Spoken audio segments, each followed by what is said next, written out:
Por lo tanto, pasamos de tener un acumulado de 20 puntos de déficit en la gestión anterior a pasar a tener equilibrio y a estar, haciendo un profundo ajuste. Y esto, va a tener consecuencias muy importantes en la forma en la que se hizo el ajuste, porque recurrentemente la política siempre la primera opción siempre fue tomar deuda.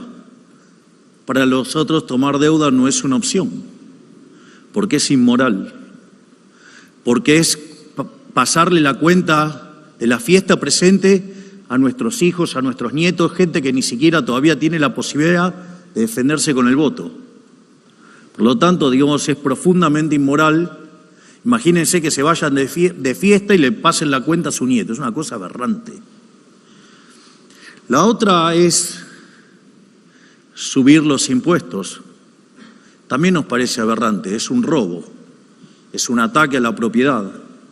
De hecho, si hay algo que ha caracterizado a liberales de distintas vertientes, ya sea, por ejemplo, Murray Rothbard, o por el caso también de Milton Friedman, que señalaban que el verdadero tamaño del Estado tenía que ver con el gasto público.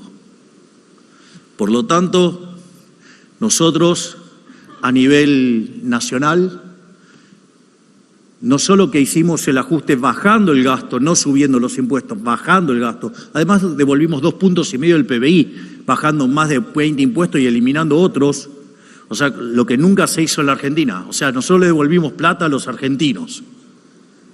Y hoy el tamaño del sector público es nacional, cerca de 15 puntos del PBI.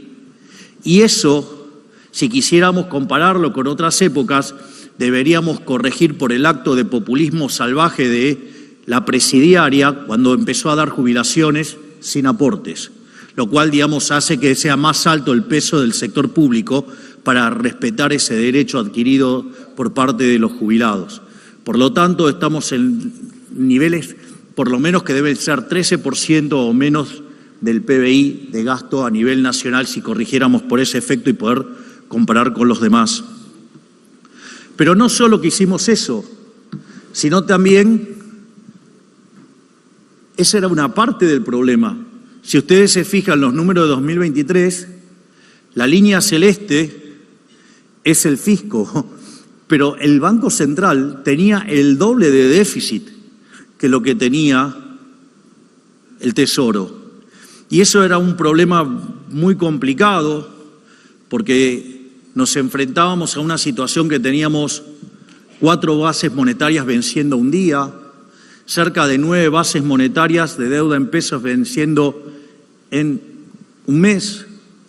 Por lo tanto, hubiéramos tenido una explosión de la deuda, de emisión de pesos y generar claramente una hiperinflación, sumado a que teníamos un sobrante monetario que era peor que el que había en la previa del Rodrigazo, y tal como estoy contando, el balance del Banco Central era peor que el que había en la época de Alfonsín, y ni que hablar de la situación de la deuda en pesos. Por lo tanto, ahí es donde estaba claramente plantada la hiperinflación, con una inflación que corría al 1,5 diario, porque a veces parece que nos olvidamos de dónde venimos, del desastre que teníamos.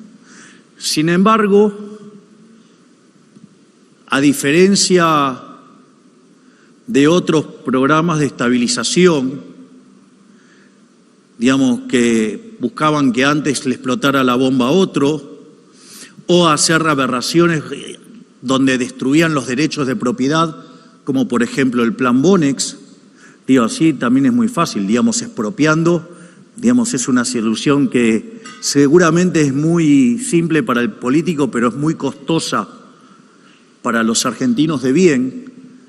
Nosotros, gracias a la enorme tarea de Santiago Bausili en el Banco Central, Vladimir que está acá, el propio Pablo Kirno, hoy canciller, empezamos a reconstituir las finanzas públicas y la hoja de balance del Banco Central, y hoy básicamente no existe más el déficit cuasi fiscal. Es decir, dentro de todas las aberraciones que nos han dejado, hemos limpiado el balance del Banco Central. Es decir, que le devolvimos a los argentinos 15 puntos del PBI. Si a eso le sumamos lo que bajamos de impuestos, les hemos devuelto a los argentinos más de 100.000 millones de dólares. Vaya que sí somos un gobierno liberal.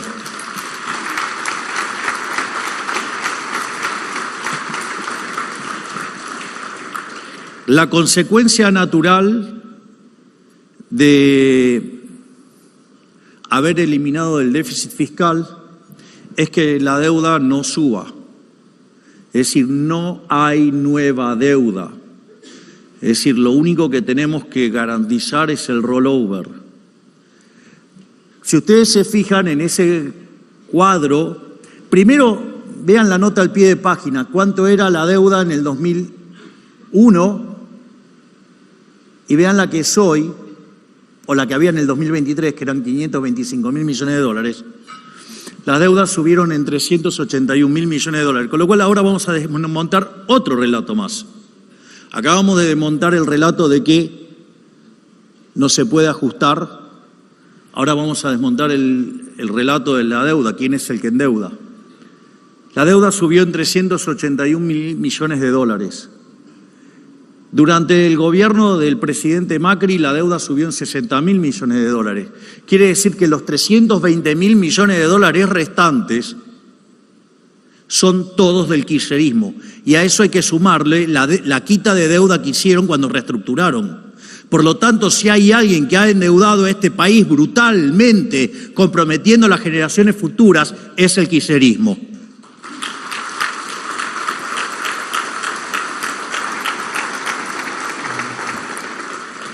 Y además es interesante porque el gráfico puesto así muestra una caída durante nuestro gobierno, lo que va de nuestro gobierno, de 10.000 millones de dólares.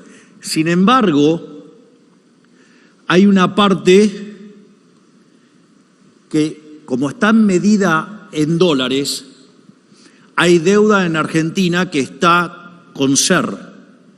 Es decir, que tiene ajuste por inflación. O sea, es un instrumento que, digamos, o sea, fue creado, digamos, durante el 2002, 2003. ¿Cuál es el punto?